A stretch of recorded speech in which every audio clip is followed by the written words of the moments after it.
ভক্তিত অধিকাৰ নাই। এতিয়া এই কথাটোৱে আমাক এই দৰ্শনখিনিকে শিকাই আছে।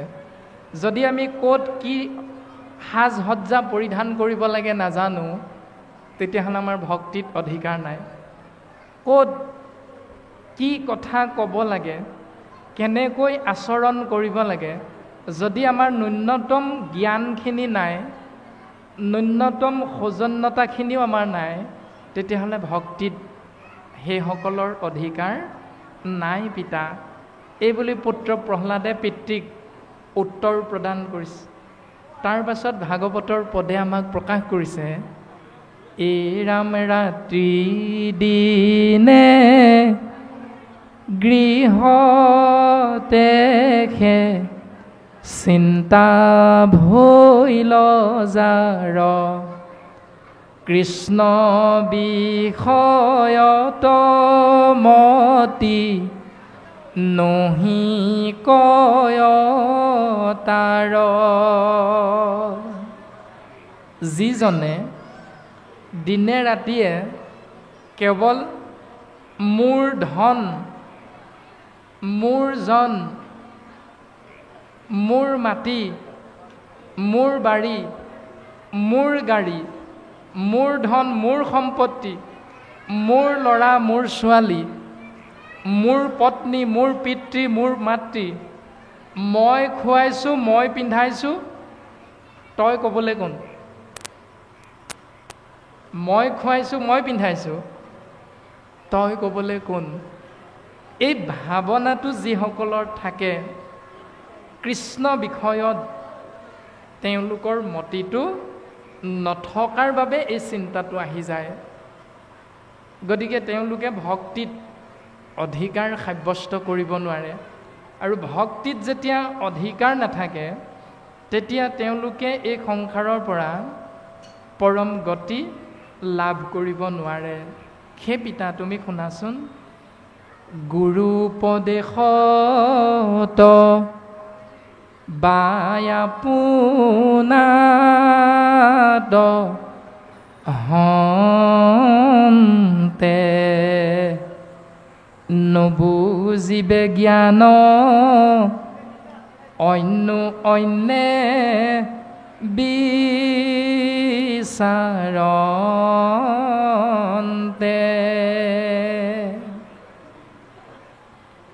ইন্দ্ৰিয় কদমিবে নপাৰে দুৰাশয়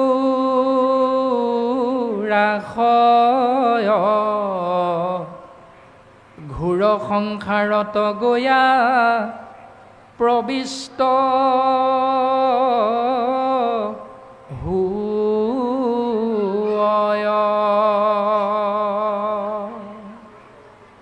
গুৰুৰ উপদেশ মৰ্মে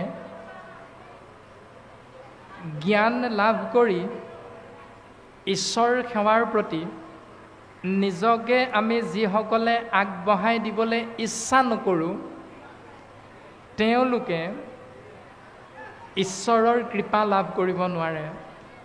প্ৰমাণ দিছে ভাগৱতে আমাক। কেনেকৈ প্ৰমাণ দিছে? এইৰাম ভকতিৰ বীজ শৰণে সে নিজ প্ৰেমানন্দ তাৰ ফল শৰণ বিনাই ভকতি কৰয় এৱা ঘতৰ যেন জল।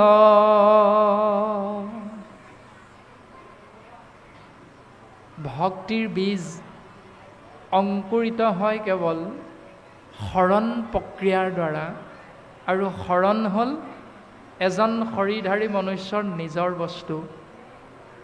কিন্তু শৰণ গ্ৰহণ নকৰাকৈ যদি ভক্তি কৰা, তেতিয়াহ'লে এৱা ঘৰটোত যেনেকৈ একো বস্তু আশ্ৰয় কৰিব পৰা নাযায়, ঠিক তেনেকৈ শৰণ বিনাই ভকতি কৰয় এৱা ঘটৰ যেন জল। অৰ্থাৎ সেই ভক্তিয়ে কেতিয়াও পূৰ্ণতা লাভ কৰিব নোৱাৰে। এতিয়া এইখিনিতে আমি যদি ইজনে সিজনক সোধা যায় তেতিয়াহ'লে প্ৰত্যেকেই আমি উত্তৰ দিব পাৰিম বোলে বাপ, আমি যদি বাপক সোধোঁ বাপ শৰণ ল'লেনে, বাপে নিশ্চয় উত্তৰ দিব বাপ গ্ৰহণ কৰা হ'ল। আৰু বাপকো যদি সোধা যায় বাপ শৰণ গ্ৰহণ কৰিলেনে, বাপে নিশ্চয় ক'ব নিশ্চয় বাপ আমি আজিৰ পৰা 20 বছৰমান আগতে শৰণ ল'লোঁ। আৰু আপোনাসৱ আইসকলকো যদি সোধা যায় বোলে আইসকল শৰণ বস্তুভাগী গ্ৰহণ কৰা হ'লনে, বোলে নিশ্চিত ৰূপত বাপ আজিৰ পৰা 15 বছৰ, আজিৰ পৰা 20 বছৰ, আজিৰ পৰা 30 বছৰ আগতেই শৰণ ল'লোঁ। এতিয়া যদি সোধা যায় ইজনে সিজনক বোলে শৰণ ক'ত লোৱা হ'ল, তেতিয়া উত্তৰটো কি হ'ব বাৰু? শৰণ ক'ত লোৱা হ'ল?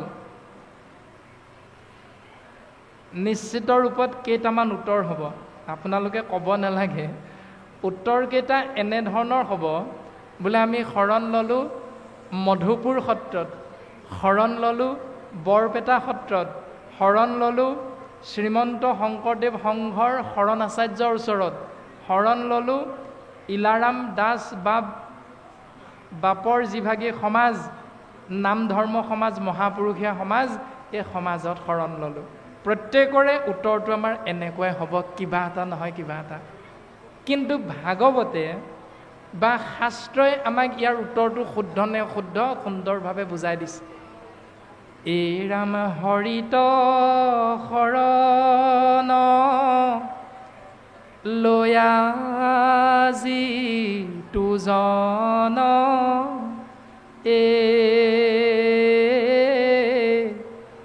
হৰিৰ চৰিত্ৰ শ্ৰৱণ কীৰ্তন কৰে।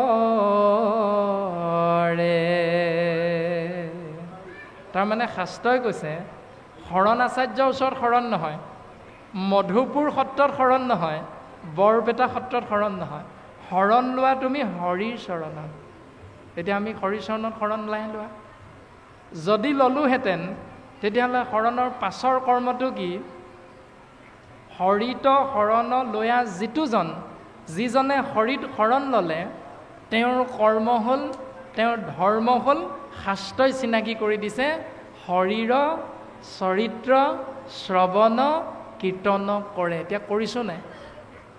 365 দিনত 4 দিনহে কৰিছোঁ কৃষ্ণ নাম শ্ৰৱণ কীৰ্তন, 365 দিনটো নাই কৰা। শাস্ত্ৰই কৈছে শৰণ লোৱাৰ লগে লগে সেই দিনটোৰ পৰা আমাৰ কৰ্ম হ'ব কৃষ্ণ নাম, ধৰ্ম হ'ব কৃষ্ণ নাম। কিন্তু এই বুলি কোৱা নাই তুমি নামঘৰত সদায় গৈ ধন টকা পইচা খৰচ কৰি আজিৰ নিচিনাকৈ গোটেই বছৰ বছৰ ধৰি কৃষ্ণ নাম লৈ থাকা, এই বুলি আকৌ নাই কোৱা। দৰ্শনখিনি আমি অন্তত বুজিবলৈ চেষ্টা কৰিব লাগিব যে পৰম ভকতে নিতে কৰে জাকৰতি। নামঘৰীয়া বাপজনে যেনেকৈ প্ৰত্যেক দিনাই গুৰু সেৱা কৰে কৃষ্ণ নাম, ঠিক তেনেকৈ আমিও বাপাইসকলে শৰণ লোৱা সেই দিনটোৰ পৰা অন্তত নামঘৰলৈ যাব নোৱাৰিব পাৰোঁ যদিও আমি গৃহৰ মধ্যে গুৰু গৃহভাগ সৰুকৈ নিৰ্মাণ কৰি হ'লেও আমি তাতেই গুৰু সেৱাৰ মাধ্যমেৰে শৰণ ভজনৰ ব্যৱস্থাটো আমি পালন কৰিব লাগিব। ই শাস্ত্ৰসন্মত। এতিয়া কৰিছোঁ নাই নিজে নিজেহে বুজি পাম। আমি তুলসী মুখলৈ আজিহে আহিছোঁ, আমিতো নাজানো। আপোনালোকতো শিৱসাগৰলৈ আমাৰ গৃহলৈ নাই যোৱা, এতিয়া আমাৰ গৃহত আমি কৰিছোঁ নাই আমিহে জানিম। গতিকে প্ৰত্যেকটো কথা শৰণ নিজৰ বস্তু, কেনেকৈ পালন কৰিবলৈ শাস্ত্ৰই শিকাইছে আৰু আমি কেনেকৈ পালন কৰি আছোঁ তাৰ মাজতেই লুকাই আছে আমি ঈশ্বৰৰ কৃপা লাভ কৰিব পাৰিম নে নোৱাৰিম। তাৰ বাবে কোনেও কাকো বেয়া পাই লাভ নাই। প্ৰকৃতিৰ শৰণ ভজন আছেনে নাই বাৰু? এই বিষয়টোৰ ওপৰত একাষৰ কওকচোন। প্ৰকৃতিৰ শৰণ ভজন আছেনে নাই এই বিষয়টোৰ ওপৰত একাষৰ ক'লে ভাল পাব। প্ৰকৃতি পুৰুষৰ যেনেকৈ শৰণ ভজন আছে, প্ৰকৃতিসকলৰ শৰণ ভজন আছেনে নাই? যদি আছে তাৰ ওপৰত একাষৰ ক'লে ভাল হয়। কৃষ্ণ, আমি বিদ্যালয়ত সৰুতে ভাগি প্ৰাৰ্থনা গাইছিলোঁ, সকলোৰে হয়তো মনত আছে নিশ্চয়। কি কৰিলো কি কৰিলো ভকতি নকৰি ভকতি নকৰি কি কৰিলোঁ অন্তকে পাই লেক আখি ৰক্ষা কৰা হৰি অন্তকৰ সময়ত ৰক্ষাকৰ্তা কেৱল এজনেই আছে সেইজনৰ নাম হ'ল হৰি আৰু সেইকাৰণে সেই প্ৰাৰ্থনা ভাগিৰে এজোকা পদে আমাক ক'লে প্ৰকৃতি পুৰুষ দুয়ো নিয়ন্তা মাধৱ সমস্তৰে আত্মা হৰি পৰম বান্ধৱ গুৰুজনাই ভুলকৈ লিখিলে নি বাপ প্ৰকৃতি মানে কাৰ কথা কোৱা হৈছে বাৰু কৃষ্ণ এইটো হ'ল বাহ্যিক এইটো হ'ল বাহ্যিক প্ৰকৃতি মানে আইসকল পুৰুষ মানে বাপসকল এইটো আমাৰ সমাজত চলি থাকে কিন্তু প্ৰকৃতি আইসকলৰ কথা নাই কোৱা গীতা শাস্ত্ৰত খুব সুন্দৰভাৱে দৰ্শন কৰাইছে যিটো গৃহবাস ভাৰ্যা ৰেখে দাস কহিলো পৰম আৰ্যা বানৰ ৰক যেন নৰ্তকে নচাৱে স্বামীক নচাৱে ভাৰ্যা স্বামী কোন স্বামী ৰাম নেৰু আৰ কি চৰণ তোমাৰ একাদশ স্কন্ধত ভগৱন্ত পুৰুষে উদ্ধৱক উপদেশ দিছে আপোনাসবে খুব সুন্দৰভাৱে এইখিনি কথা জানে স্ত্ৰী ক্ষুদ্ৰে কৰৈ যদি আমাত ভকতি স্ত্ৰী ক্ষুদ্ৰ যদি আমাত ভকতি কৰে তাহাংক কহিবা ইটো জ্ঞান মহামতি হেৰা উদ্ধৱ তুমি তেওঁলোকক ভক্তিৰ জ্ঞান দিবা কিন্তু দাম্ভিক সঠত জনত নকৈ বাহা ইটো তত্ত্ব সদা উপদেশ দিবা বৈষ্ণৱ জনত এইখিনি কথা নিশ্চয় আমাৰ জ্ঞাতাৰ্থে গুৰুজনাই কৈছে গতিকে প্ৰকৃতি মানে আইসকলৰ কথা নাই কোৱা পুৰুষ মানে বাপসকলৰ কথাও নাই কোৱা প্ৰকৃতি মানে হ'ল আমাৰ ২৪টা তত্ত্বৰে গঠিত এই শৰীৰটোৰ লগত যেতিয়া আত্মাৰূপী পুৰুষ যেতিয়া এক হ'ব তেতিয়া শাস্ত্ৰই সিদ্ধান্ত দিছে প্ৰকৃতি পুৰুষ দুয়ো হৈব একমতি তেহে সিজিব কৃষ্ণত ভকতি বা হৰিত ভকতি এজন নামঘৰীয়া বাপে সদায় সন্ধিয়া সময়ত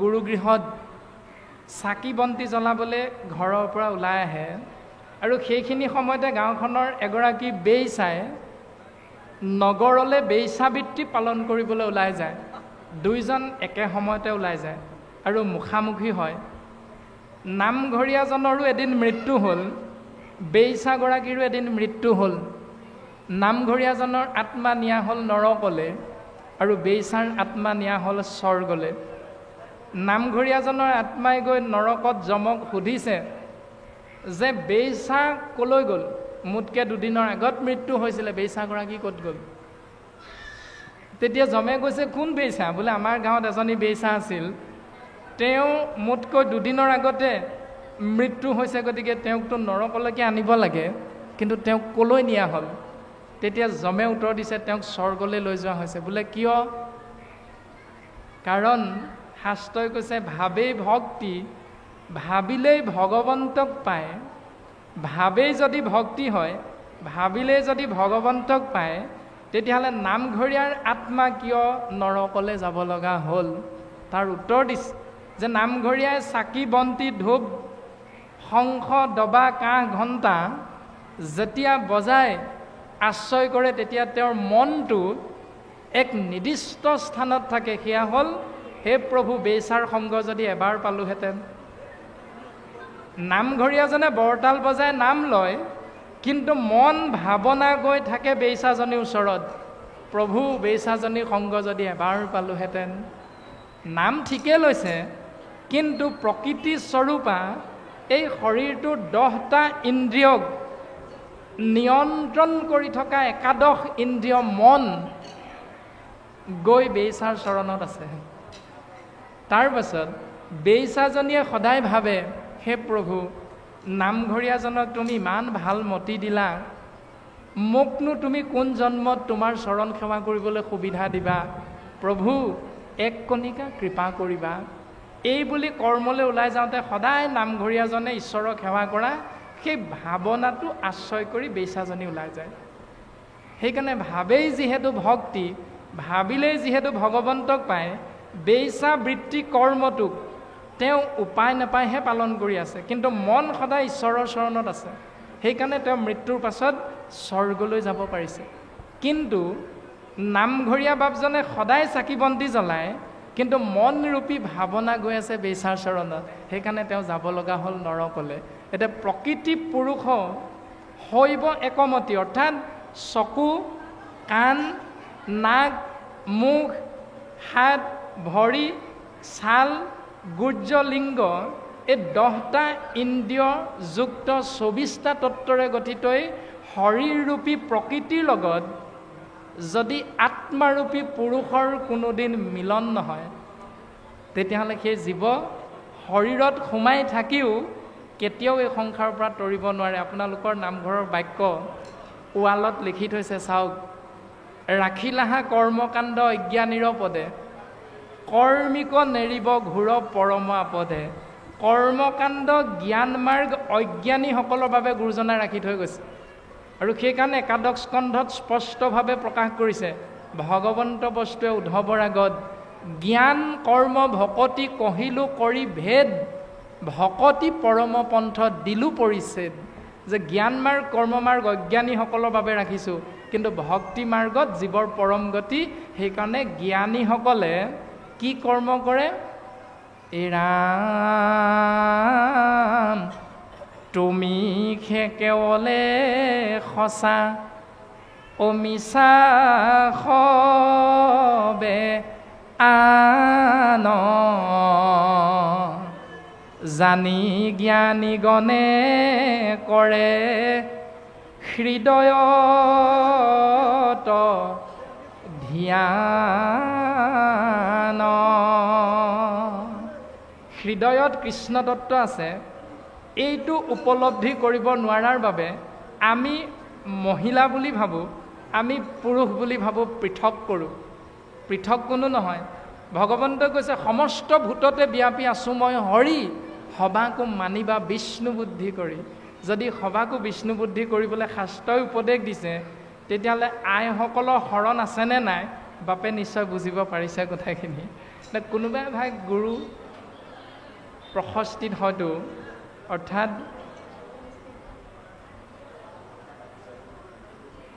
আইসকলৰ শৰণ নাই বুলি, ৰজাৰ শৰণ নাই বুলি, এনেকুৱা কিছু কিছু কথা প্ৰকাশমান হৈ আছে ক'ৰবাত। কিন্তু কিমান দূৰ সঁচা আপোনাৰ ভাৱে ভাগৱতৰ তত্ত্ব বুজিবলৈ চেষ্টা কৰিলে উত্তৰটো লাভ কৰিব পাৰিব। যিগৰাকী আইৰ গৰ্ভত এটি সন্তান জন্ম হয়, সেইগৰাকী আই যদি শৰণীয়া নহয়, তেতিয়াহ'লে তেওঁৰ গৰ্ভত কেনেকৈ ভক্ত প্ৰহ্লাদৰ জন্ম হ'ব? তেওঁৰ গৰ্ভত কেনেকৈ ভক্ত ধ্ৰুৱৰ জন্ম হ'ব? কেতিয়াও ক'ব নোৱাৰে। সেইকাৰণে ভাগৱতৰ দৰ্শন খুব সুন্দৰ আৰু সহজ সৰল। আপোনালোকে পঞ্চমৃত খায়? গৰ্ভত সন্তান থাকিলে পঞ্চমৃত খায়নে? পঞ্চমৃত কেইটাৰ নাম ক'ব পাৰিব? ভয় লাগিছে ক'বলৈ। আপোনালোকেহে খায়, আমিতো বাপসকলে নাখাওঁ নহয় পঞ্চমৃত। গতিকে পঞ্চমৃত কেইটাৰ নাম আপোনালোকেহে জানিব। কেই মাহত খায়? 5 মাহত। কেলে খায়? বাপসকলে কৈছেনে কেলে খাব লাগে 5 মাহত? স্বামীজনে কৈছেনে আপোনালোকক কেলে খাব লাগে? 3য় স্কন্ধ কপিল চৰিতত লিখা আছে কেলে 5 মাহত খাব লাগে। কাৰ ঘৰত খায়? মাৰ ঘৰত নে স্বামীৰ ঘৰত? মাৰ ঘৰত। কেলে খায় মাৰ ঘৰত? স্বামী ঘৰতনো কি জেগা নাই নি পঞ্চমৃত খাবলৈ? যিবিলাক নিয়ম সংসাৰত পালন কৰি থাকোঁ, শাস্ত্ৰই যদি নাই কোৱা তেতিয়াহ'লে ভুল। যদি শাস্ত্ৰই কৈছে শুদ্ধ কৈছে নাই বাপসকলক সুধিব বাপজনৰ যদি আইগৰাকী ইয়াত আছে বাপজন 4 দিনৰ পাছত পাঠ কৰাৰ পাছত সুধিব আপোনালোকে বোলে বাপ আমাক কৈ দিয়ক হেৰি আপুনি ইমান ধুনীয়াকৈ ভাগৱত পঢ়ে মই যে পঞ্চমৃত খালোঁ পঞ্চমৃত কেইটাৰ নাম কি পঞ্চমৃত 5 মাহত কিয় খাব লাগে কৈ দিয়ক নহ'লে মোৰ গৰ্ভত থকা সন্তানটো ল'ৰা হ'বনে ছোৱালী হ'ব কেনেকৈ জানো অপাৰেশ্যন কৰিলে ডাক্তৰে যিডাল নাৰী কেঁচি লৈ কাটি দিয়ে নাৰীডালৰ নাম কি জানে নাজানে ভাগৱতত লিখা আছে আমাৰ শৰীৰটোত কিমান নাৰী আছে জানে নাজানে ভাগৱতত লিখা আছে ৭২,০০০ নাৰী আছে এই ৭২,০০০ নাৰীৰ ভিতৰত ইংগলা পিংগলা আৰু সুষুম্না 3ডাল নাৰীক শ্ৰেষ্ঠ বুলি কৈছে আৰু এই সুষুম্না নাৰীডাল ৰাজহাড় মেৰুদণ্ডৰ ভিতৰত আছে আৰু এই মেৰুদণ্ডডালৰ ভিতৰত থকা সুষুম্না নাৰীডালত কৃষ্ণ তত্ত্ব ছেকেণ্ডত 1000 বাৰ অহা যোৱা কৰে কাৰণে নাকটোৰে আমি উশাহ নিশাহ লৈ থাকিব পাৰিছোঁ হাত দুখন জিৰণি দিওঁ চকুকেইটা জিৰণি দিওঁ ভৰিকেইটা মেলি দিওঁ বিচনাখনত জিৰণি দিওঁ কৃষ্ণই যদি ভাবে হাত দুখনক জিৰণি দিলা চকুকেইটাক জিৰণি দিলা ময়ো অকণমান জিৰণি লওঁ তেতিয়া কি হ'ব অৱস্থা ৰাতিপুৱা বগা কাপোৰ দিবলৈ খলি ধলি লাগিব এইটোকে ভাগৱতে কৈ আছে সেইজনৰ ওচৰত শৰণ লোৱা কোনে ল'বা বাপসকলে ল'লে আইসকলৰ হৈ যাব নেকি মই খালে আমাৰ শিৱসাগৰত থকা পত্নী পেট ভৰি যাব নেকি নিশ্চয় নাযায় পত্নীও খাব লাগিব শাস্ত্ৰই কৈছে আমি নাই কোৱা ক'ত কৈছে কেনেকৈ কৈছে বাপসকলক সুধিব আমি এঘণ্টামানৰ কাৰণেহে আহিছোঁ গতিকে এঘণ্টাতে ইমানখিনি কথা ক'ব পৰাটো ইমান সহজ নহয় গতিকে ভাগৱতৰ পদে যি কয় আমি তাকে ক'ম পদৰ বিপৰীতে আমি ক'বলৈ নাযাওঁ যদি পদে নাই কোৱা তেতিয়াহ'লে আমি নকওঁ যদি পদে কৈছে তেতিয়া আমি ক'ম আৰু যদি পদে কোৱাটো আপোনালোকে নাই মনা তেতিয়াহ'লে ভুল আমিও যদি পালন কৰা নাই তেতিয়াহ'লে এইটো আমাৰ ভুল যদি পদে কোৱাটো আখৰে আখৰে পালন কৰিছোঁ তেতিয়াহ'লে এইটো স্বধৰ্ম ভাগৱত ধৰ্ম আৰু ইয়াৰ দ্বাৰাহে জীৱৰ কল্যাণ হ'ব প্ৰমাণ হিচাপে যদি চাই এদিন বিদ্যালয়ত পিতৃ মাতৃয়ে নাম লগাই দিয়া সন্তানটোৱে 365 দিনীয়া এবছৰত বছৰিকীয়া পৰীক্ষাটো কেতিয়া পাতে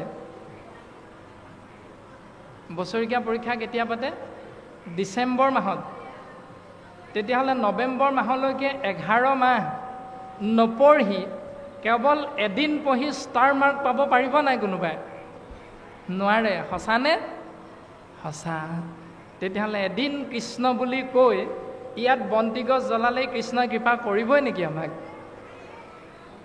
কেতিয়াও নকৰে তেতিয়াহ'লে সেই যি গছ বন্তি জ্বলাইছে আইসকলে ইয়াততো এগছ অক্ষয় বন্তি আছে অক্ষয় বন্তি গছ থকাৰ পাছত ইয়াত আকৌ বন্তি কিয় আমি নজ্বলাবলৈ নাই কোৱা বন্তি নামঘৰীয়াই জ্বলাব কাৰণ তেওঁ শৰণীয়া ভজনীয়া তেওঁ জানে কি নামেৰে বন্তি জ্বলাব লাগে আইসকলে কোনোদিন গৃহত বন্তি জ্বলাই পোৱা নাই আইসকলক আপোনালোকে মণিকূটত সোমাবলৈ নিদিয়াৰ পাছত তেওঁলোকে বন্তি গছ জ্বলোৱা অধিকাৰটো ক'ত পালে সেইটোতো দিব নালাগে কিয় দিলে তাৰ পৰাই প্ৰমাণ দিছে আপোনালোকে যে সকলো ঈশ্বৰৰ দাস আমি ঈশ্বৰৰ একোজন সেৱক যিগৰাকীৰ গৰ্ভত আমাৰ জন্ম হৈছে গতিকে সেইগৰাকী আইক যদি শৰণ নিদিয়ে সেইগৰাকী আইক যদি ভজনীয় তত্ত্ব কথাখিনি শিকাই নিদিয়ে তেতিয়াহ'লে তেওঁ সন্তানটোক কেনেকৈ ভাল কৰিব এইটো কেতিয়াও সম্ভৱ হ'ব নোৱাৰে গতিকে ভাগৱতৰ দৰ্শন দেৱঋষি নাৰদৰ কৃপাধন্য হৈ অ মাতৃৰ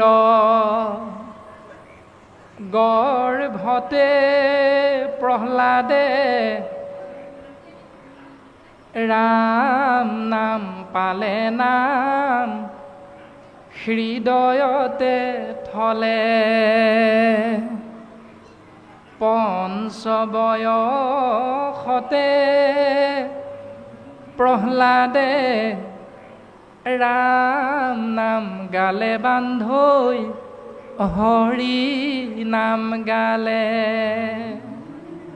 ও শুনি দৈত্যপতি দিলে নানান শাস্তি ৰাখে হৰি মাৰে কোনে মাৰে হৰি ৰাখে কোনে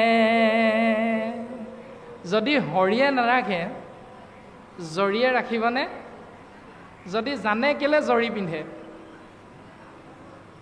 যদি জানে জৰি কেলে পিন্ধে, সেইটো হ'ল অন্ধবিশ্বাস। কাৰণ আমাক বাপসকলে, স্বামীসকলে ভক্তি মাৰ্গটো আইসকলৰ পৰা লুকুৱাই ৰাখিলে, দেখুৱাই নিদিলে। সেইকাৰণেহে এই অন্ধবিশ্বাসৰ বলি আইসকল প্ৰথম হয়। গতিকে পঞ্চমাহত পঞ্চ অমৃত আইসকলৰ ঘৰত গৈ, মাতৃঘৰত গৈ খাবলৈ দৌৰি নুফুৰি স্বামীজনৰ সাক্ষাতত স্বামীৰ গৃহতে গ্ৰহণ কৰিব। ক'তো লিখা নাই মাতৃঘৰত খাবগৈ লাগে। পঞ্চমীত দিনতে নিশ্চয় খায় চাগে, খায়নে দিনত? ৰাতি কি খায়? পঞ্চমীতৰ দিনা ৰাতি কি খায়? মাছ, মাংস। সেইটোকে ভাগৱতৰ একাদশ স্কন্ধ নিমি নৱসিদ্ধ সংবাদত উল্লেখ আছে। গীতা শাস্ত্ৰতো খুব সুন্দৰভাৱে উল্লেখ আছে। মদ্য মাংস তেজ উচিষ্ট ক ভুঞ্জৈ, ফুৰে পুৰা মাছ খাই। মদ্য মাংস তেজ যুক্ত যিখিনি আহাৰ আমি গ্ৰহণ কৰোঁ, তাৰ দ্বাৰা জীৱৰ অকল্যাণ হয়, অমংগল হয়। কাৰণ ভাগৱতৰ প্ৰথম স্কন্ধৰ প্ৰথম পদতে ক'লে, জয় জয় কৃষ্ণ কৃপাময় মহেশ্বৰ, যাৰ আজ্ঞা ঘিৰে বহে ব্ৰহ্মা হৰিহৰ। মৎস্য কুৰ্ম আদি অংশ অৱতাৰ যাৰ, ঈশ্বৰ কৃষ্ণক কোটি কোটি নমস্কাৰ। যদি মাছ ৰূপত ভগৱন্তই মহাপ্ৰলয়ৰ সময়ত সত্যব্ৰত ৰাজাক মাৰ্গদৰ্শন কৰাইছে, যদি কুৰ্ম ৰূপ ধাৰণ কৰি, কাছ ৰূপ ধাৰণ কৰি দেৱতা আৰু অসুৰৰ অমৃত পান কৰোৱাৰ ক্ষেত্ৰত সাগৰ মন্থন কৰি সহায় কৰিছে, তেতিয়াহ'লে সেই সকলোবিলাক ঈশ্বৰৰে অৱতাৰ নহয় জানো? ঈশ্বৰৰে অৱতাৰ। তাৰমানে সেইটোকে দৰ্শন কৰাইছে। চেদজ অন্দজ উদ্ভিদজ জৰায়ুজ, উৰণ বুৰণ গজন ভ্ৰমণ, চাৰিমুঠি জীৱ এক পৰমাত্মা কৃষ্ণৰ আমি সন্তান। কি ব্ৰাহ্মণ, কি ক্ষত্ৰিয়, কি বৈশ্য, কি ক্ষুদ্ৰ, সকলোৰে পিতৃ এজন। কাৰণ আমি চাৰিও জাতি এজন ঈশ্বৰৰ সন্তান। তৃতীয় স্কন্ধত আছে। ভগৱন্তৰ মুখ পদ্মখন্তে ব্ৰাহ্মণৰ জন্ম, বাহুখন্তে ক্ষত্ৰিয়ৰ জন্ম, উৰু আৰু চৰণৰ খন্তে বৈশ্য আৰু ক্ষুদ্ৰৰ জন্ম। গতিকে আমি চাৰিওজন সন্তানৰ পিতৃ হ'ল এজন। গতিকে আমি চাৰিওজন এজন পিতৃৰ সন্তানস্বৰূপ ককাই ভাই। গতিকে আমি এজনে অন্যজনৰ লগত খোৱা কামোৰা কৰি লাভ নাই। ঈশ্বৰ এজন, তেওঁৰ চৰণত শৰণ লোৱাৰ অধিকাৰ সকলোকে দিছে। স্ত্ৰী, বাল্য, বৃদ্ধ সমস্তৰে অধিকাৰ। দ্বিতীয় স্কন্ধত পদবন্ধে কৈছে। গতিকে ভাগৱত পঢ়িলে আমাক এই সিদ্ধান্তটো দিছে, ভা মানে ভাবুকং গেৱং, গ মানে জ্ঞানম উদ্ভৱম, ৱ মানে বৈষ্ণৱী জ্ঞানম, ত মানে তত্ত্ব দৰ্শনম। ভাবিব লাগিব। যদি নাভাবা তেতিয়াহ'লে জ্ঞান নহয়। যদি জ্ঞান নহয় তেতিয়াহ'লে ঈশ্বৰক চিনি নোপোৱা। যদি ঈশ্বৰক চিনি নোপোৱা তেতিয়াহ'লে তত্ত্ব কেনেকৈ পাবা? ঈশ্বৰক বিচাৰি আমি ক'লৈ যাওঁ? শাস্ত্ৰটো কৈছে, কৃষ্ণ তুমি আছা হেনো সবাৰো হৃদিত, তত্ত্ব নাপাই তোমাক বিচাৰো বাহিৰত। কৃষ্ণ তত্ত্ব সকলোৰে হৃদয়ত আছে, কিন্তু এই তত্ত্বটো উপলব্ধি কৰিব নোৱাৰাৰ বাবে নামঘৰত বিচাৰোঁ কৃষ্ণক। মণিকূটৰ সপ্তখলপীয়া সিংহাসনৰ একেবাৰে ওপৰৰ আমহি ঘৰত কৃষ্ণ তত্ত্ব আছে। আছেনে? বিশ্বাস আছে নাই আপোনালোকৰ? আছে বিশ্বাস? কৃষ্ণ তত্ত্ব মণিকূটত আছে, বিশ্বাস আছে? যদি আছে কৃষ্ণ তত্ত্ব মণিকূটৰ ভিতৰত, তেতিয়াহ'লে সেই মণিকূটৰ ভিতৰত আমি কম কৃষ্ণ তত্ত্ব নাই। তাত গুণমালা নামৰ এভাগ পুথি আছে। ভাগৱতৰ ক্ষুদ্ৰ সংস্কৰণ মহাৰাজ নৰনাৰায়ণৰ ৰাজসভাত শংকৰ গুৰুজনাই হাতী মাৰি ভুৰুকাত ভৰাইছিল। সকলোৱে আমি পঢ়িবলৈ পাইছিলোঁ। পাইছিলে নাই? পাইছিলে। সেই গুণমালা ভাগ তাত আছে। গুণমালাত কি লিখা আছে আপোনালোকে জানে নাই? আমি বাপসকলৰ কথা নাই সোধা, আইসকলৰ ফালেহে সেৱা নিবেদন কৰিছোঁ। জানেনে? নাজানে গুণমালাত কি লিখা আছে? 99% বাপ আয়ে গুণমালাত কি লিখা আছে নাজানো, কিন্তু এটা বিশ্বাস আছে তাত ভগৱান আছে। সেইকাৰণে বাটচৰাৰ সন্মুখত মণিকূটৰ ফালে চাই মূৰটো দুৱাই সেৱা ভাগ কৰোঁ। সেই বিশ্বাসটো আমি বাপসকলে আইসকলৰ ওপৰত কৰিব লাগিব আইসকলে বাপসকলৰ ওপৰতো ৰাখিব লাগিব সেইটো বিশ্বাস যে এওঁ আমাৰ স্বামী গতিকে এওঁ যি কয় আমি শুনিব লাগিব এতিয়া বাপসকলে যিগৰাকী আইক যিজনক সাক্ষাৎ কৰি পত্নী হিচাপে স্বীকৃতি দিলোঁ সেইজন কোন হে কৃষ্ণ স্বামী তজু পাৱে আমি কেৱলে শৰণ চাওঁ কৰা অনুগ্ৰহ মায়াৰ নিগ্ৰহ তেবেহে প্ৰভু এৰাওঁ তেতিয়াহে আমি মায়াৰ পৰা পৰিত্ৰাণ পাম এতিয়া মায়া কি ও পঞ্চভূতি দেহ কেহে মায়া বুলি কয় তৰণ উপায় গুৰু সেৱাকে কয়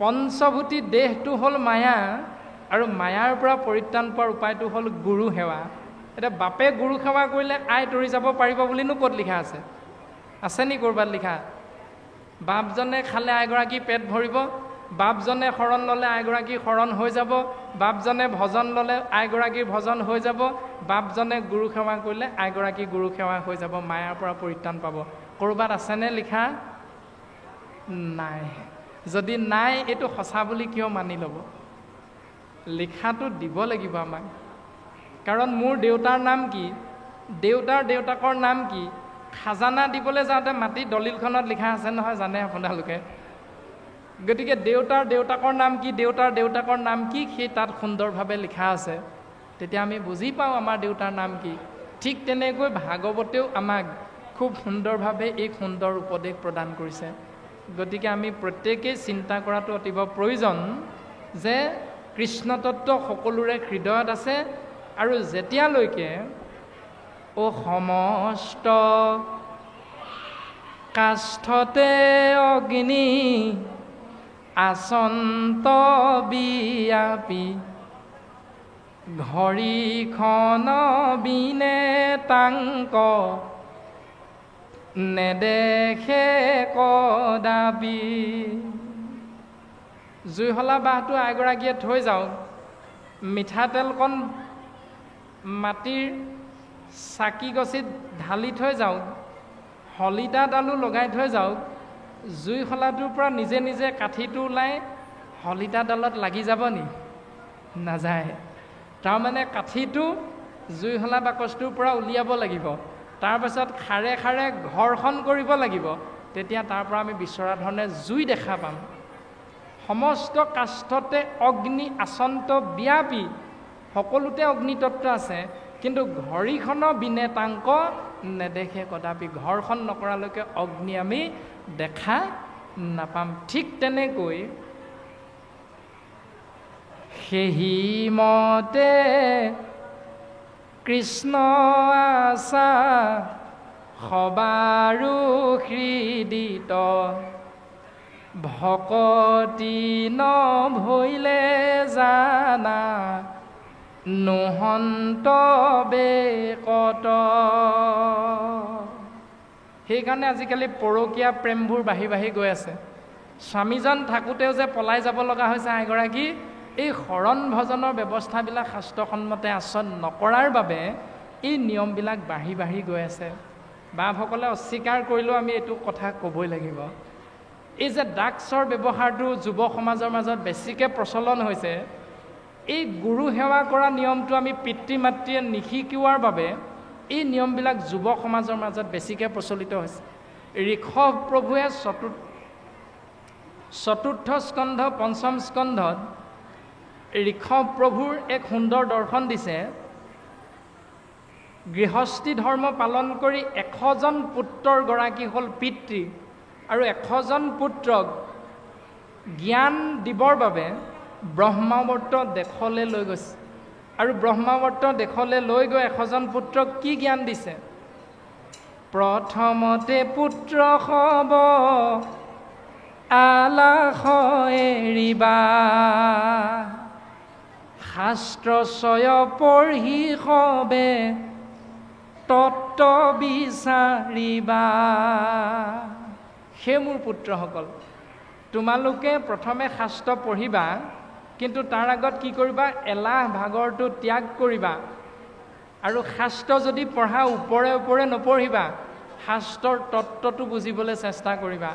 আৰু তাৰে দৰ্শনটো হ'ল, আজি যদি আমাৰ ল'ৰা এটা সোধা যায় বোলে গছৰ পাত কিয় সেউজীয়া, গছৰ পাতখিলা কেলৈ সেউজীয়া বাৰু? মনত আছেনে বিদ্যালয়ত আমি সকলোৱে পঢ়িছিলোঁ গছৰ পাত কিয় সেউজীয়া? কাৰণ গছৰ পাতখিলাত পত্ৰহৰিত নামৰ এবিধ কণা থাকে, সেই কণাবিধৰ ৰংটো হ'ল সেউজীয়া, সেইকাৰণে গছৰ পাতৰ ৰংটো আমি দেখোঁতে সেউজীয়া দেখা পাওঁ। এনেকৈ প্ৰশ্নটোৰ উত্তৰটো লিখিলেহে আমি নম্বৰটো পাম। যদি লিখি থৈ আহোঁ গছৰ পাত সেউজীয়া কাৰণেই সেউজীয়া, এইটো জানো উত্তৰ হ'ব? নিশ্চয় নহ'ব। গতিকে ভাগৱত পঢ়িবা, শাস্ত্ৰ পঢ়িবা, তত্ত্বটো বুজিবলৈ চেষ্টা কৰিবা। এইবুলি পুত্ৰসকলক ঋষভ প্ৰভুৱে জ্ঞান প্ৰদান কৰিছে ব্ৰহ্মাৱৰ্ত দেশত নি। আৰু প্ৰথম ব্ৰহ্মাৱৰ্ত দেশলৈ লৈ গৈ পুত্ৰসকলক উপদেশ দিয়াৰ আগত ঋষভ প্ৰভুৱে কি কৰিছে? ঋষিমুনিসকলৰ আগত প্ৰথম মূৰ দুৱাই সেৱা কৰিছে। পুত্ৰসকলক কোৱা নাই তোমালোকে সেৱা কৰা, এইবুলি নাই কোৱা। নিজে প্ৰথম মূৰ দুৱাই সেৱা কৰিছে, যিটো দ্বিতীয় স্কন্ধ ভাগৱতে আমাক সিদ্ধান্ত দিছে। ৰাম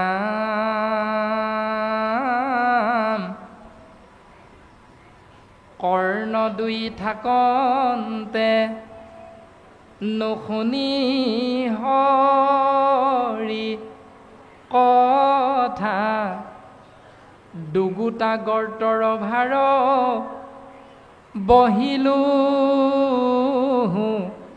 বৃথা। দুখন কাণ নামৰ ইন্দ্ৰিয় ঈশ্বৰৰ কৃপাত শৰীৰটোত পোৱাৰ পাছত যদি ঈশ্বৰৰ কথা শুনিবলৈ কাণ দুখন ব্যৱহাৰ কৰা নাই, তেতিয়াহ'লে কাণ দুখন থাকিও বৃহৎ দুটা কুঁৱা সদৃশ গাত এনে শৰীৰটোত আমি ভাৰ বৈ পৰিছোঁ। শাস্ত্ৰই আমাক গালি পাৰিছে। তাৰ পাছত জিভাখনৰ কথা কৈছে যে জিভাখন থাকি যদি কৃষ্ণ কথা ক'বলৈ ইচ্ছা নাযায়, তেতিয়াহ'লে সেই জিভাখন ভেকুলীৰ জিভা বুলি আমাৰ শাস্ত্ৰই বুজাই দিব বিচাৰিছে। কৃষ্ণ গুণ নাগাই কৰৈ আনসে ব্যাখ্যান, জানা জিভা ভৈল তাৰ বেংগৰ সমান। জিভাখন থাকি কৃষ্ণ কথা ক'বলৈ যদি বেয়া পাওঁ, তেতিয়াহ'লে জিভাখনক ভেকুলীৰ জিভা বুলি কৈছে। এইটো নিয়ম বিদ্যালয়ৰ পাঠ্যপুথিত আমি পাইছোঁ, আৰু ভাগৱতেও এইটো জ্ঞান আমাক দিছে।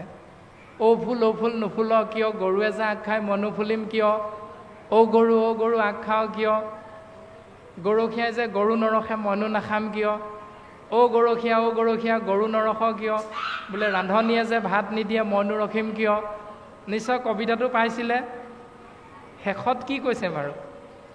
অ মেঘ বৰষুণ দিয় কিয়, বোলে ভেকুলীয়ে যে তুৰতুৰাই মনো নিদিম কিয়। অ ভেকুলী তুৰতুৰাই থাক কিয়, বোলে বোপা ককাৰ সঁচটো মইনো এৰিম কিয়। যদি ভেকুলীয়ে কৈছে তুৰতুৰাই থকাটো তাৰ বোপা ককাৰ সঁচ, তেতিয়াহ'লে একাদশ স্কন্ধ কৃষ্ণ উদ্ধৱ সংবাদত এই তত্ত্বটো দিলে, যিসকলে শাস্ত্ৰ পঢ়ি শাস্ত্ৰৰ নিয়মটো পালন নকৰে, কৰৈ কুল ধৰ্ম পূৰ্ব পুৰুষ আচাৰ, কটু মন্দ মতি শাস্ত্ৰ নকৰে বিচাৰ। যিসকলে শাস্ত্ৰ পঢ়ে কিন্তু নিয়মটো পালন নকৰে, পূৰ্বপুৰুষৰ নিয়মটোহে পালন কৰি থাকে, সেইসকলকে মন্দমতি মানে মহামূৰ্খ বুলি শাস্ত্ৰই গালি পাৰিছে। ভেকুলীৰ লগত তুলনা কৰিছে। ভেকুলীৰ জিভাখন হ'ল পূৰ্বৰ পৰা তুৰতুৰাই থকা নিয়মটো প্ৰচলিত, সেইকাৰণে সেইটো সি কৰিবই। ঠিক তেনেকৈ আমি শাস্ত্ৰই কোৱা নিয়মটো যদি বুজি পাই পূৰ্বপুৰুষৰ পৰা চলি অহা নিয়মটো এৰি নিদিওঁ, শাস্ত্ৰৰ নিয়মটো পালন নকৰোঁ, তেতিয়াহ'লে ভাগৱতে আমাক সিদ্ধান্ত দিছে মন্দমতি মহামূৰ্খ বুলি। অৰ্থাৎ বচনে কেৱল মাত্ৰ হৰিত শৰণলৈ চিত্তে আন দেৱক ভজয় জানিবাহা কদাচিতো সিদ্ধি সিটো নলভয় হৰিতাৰ সন্তোষ নোহয়। বচনে কৃষ্ণ বুলিয়ে ক'লোঁ, কিন্তু সোমালোঁ ক'ত? বিশ্বকৰ্মা মন্দিৰত। মুখেৰে কৃষ্ণ বুলিয়ে ক'লোঁ, সেৱা কৰিলোঁ ক'ত? সৰস্বতী পূজা ভাগিল। মুখেৰে কৃষ্ণ বুলিয়ে ক'লোঁ, সেৱা কৰিলোঁ ক'ত? দুৰ্গা পূজাত। বচনে কেৱল মাত্ৰ হৰিত শৰণ লয়। কেইবাৰ শৰণ লৈছিলে? শৰণ লওঁতে কি বুলি শপত খাইছিলে? 12 বাৰ শপত খাইছে। ক'ত? স্থায়ী গুৰু আসনৰ সন্মুখত 8টা অংগ দণ্ডৱতে পৰি 12 বাৰ শপত খাইছে। 12 বাৰ শপত খাই দণ্ডৱতে পৰি, দণ্ড মানে লাঠি, ওৱতে মানে পৰি থকা। এই মাইক্ৰফোনটো দেখিছে? এই মাইক্ৰফোনটো আমি যদি হাতখনে লৰাই নিদিওঁ এঠাইৰ পৰা আনঠাইলৈ যাব নোৱাৰে। এইটোক যি বাপজনে ইয়াত বহুৱাই দিলে বহি আছে আৰু ই নিজে লৰচৰ কৰিব নোৱাৰে, ই সেইজনৰ অনুগামী। এই মাইক্ৰফোনটোৱে সেই মালিকজনৰ ওচৰত শৰণ লৈ আছে, সেইকাৰণে ইয়াক যি কৰিবলৈ ক'ব মালিকজনে ই সেইটোৱে কৰিব। ঠিক তেনেকৈ ঈশ্বৰ কৃষ্ণৰ চৰণত দণ্ডৱতে লাঠিডালৰ নিচিনাকৈ পৰি 8টা অংগ পৃথিৱীত লগাই 12 বাৰ শপত খালোঁ, স্বামী ৰাম নেৰু আৰু চৰণ, তোমাৰ চৰণ কোনোদিন আমি এৰিব নিবিচাৰোঁ, তুমি কৃপা কৰিবা প্ৰভু। তাৰে প্ৰমাণ কৃপাৰ সাগৰ দৈৱকী নন্দন পুৰিও মনৰ কাম। মনৰ কামনাটো কি? ভকতৰ সংগ এদিনো গুচুক, মুখেতো আগুণ নাম। এই বুলি লিখা আছে নি? কি বুলি লিখা আছে? সদা নগুচুক, মুখেতো আগুণ নাম। কোনে গালে? মাধৱ গুৰুজনাই গ'লে নামঘোষা শাস্ত্ৰত। আশ্ৰয় কোনে কৰিলোঁ? আমি কৰিলোঁ। মাধৱ গুৰুজনাই সদায় ভকতৰ সং কৃষ্ণ নাম পালেহে, আশ্ৰয় কৰিলেহে জীৱৰ মংগল হ'ব বুলি ক'লে। যদি এইটো সঁচা বুলি মানিছোঁ, তেতিয়াহ'লে 4 দিন কিয় ভকতৰ সংগ আশ্ৰয় কৰিলোঁ? সদায় কৰোঁ আকৌ।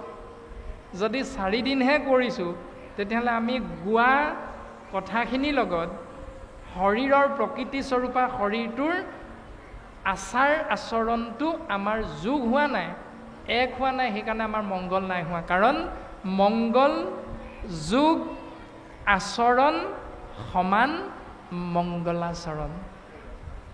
ভাগৱতৰ প্ৰথম পদত এই শব্দটোৱে লিখা আছে, মংগলাচৰণ। যদি মংগল বিচাৰা, আচৰণটো পালন কৰা। কাৰ দ্বাৰা? বাক্যৰ দ্বাৰা। কাৰ দ্বাৰা? শৰীৰৰ দ্বাৰা। কাৰ দ্বাৰা? মনৰ দ্বাৰা। কায় বাক্য মন চিত্ত এক কৰি তুমি নিয়মকেইটা সুন্দৰভাৱে পালন কৰা, তেতিয়াহ'লে তোমাৰ মংগল নিশ্চিত। প্ৰমাণ ভাগৱতে সিদ্ধান্ত দিছে, শাস্ত্ৰই সিদ্ধান্ত দিছে আমাক সুন্দৰভাৱে। তুমি জানিয়ে কৃষ্ণ বুলি কোৱা, নজনাকৈ কৃষ্ণ বুলি কোৱা, সেইটো তোমাৰ কথা। কিন্তু ভাগৱতে আমাক সিদ্ধান্ত দিছে, অন্তকালে হৰিস্মৰে যিটো ভাগ্যৱন্ত, তাহাৰ মহিমা কহি কোনে পাৱে অন্ত। যিজনে মৃত্যুৰ প্ৰাক মুহূৰ্তত কৃষ্ণ বুলি কৈ মৰিব পাৰিব, তেওঁৰ মহিমাৰ কথা ভাগৱতে কৈ শেষ কৰিব পৰা নাই। তেওঁ ইমান মহিমামণ্ডিত হৈ যাব পাৰে। গতিকে বাপে যে ক'লে আইসকলৰ শৰণ আছেনে নাই, সেইটো বাপে নিজে বুজি ল'লে উত্তৰটো পাই যাব। আৰু আমিও যদি অকণমান চিন্তা কৰোঁ, উত্তৰটো পাই যাম।